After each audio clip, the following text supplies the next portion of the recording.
The overall goal of this set of procedures is to generate three-dimensional cell cultures to function as in vitro breast cancer surrogates, and to present a method for measuring cell growth in histologic sections of the surrogates.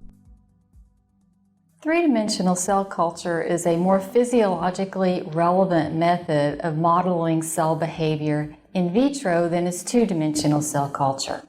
By altering cellular composition and experimental conditions, this set of procedures can be adapted to address a variety of biological questions and to assess the efficacy of candidate therapeutics.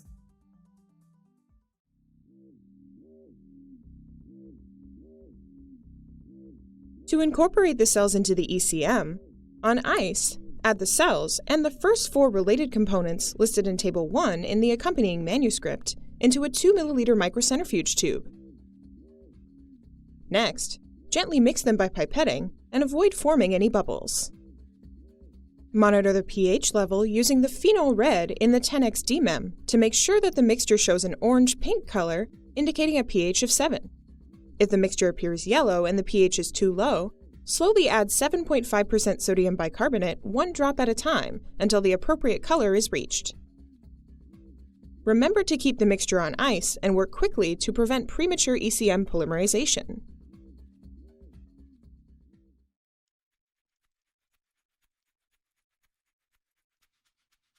For solid 3D cultures, keep the chamber slide on ice to prevent premature ECM polymerization. Slowly pipette 100 microliters of the cell ECM mixture into each well of the 8-well chamber slide, and pipette the cell ECM mixture around the edges of the well to help better distribute the mixture.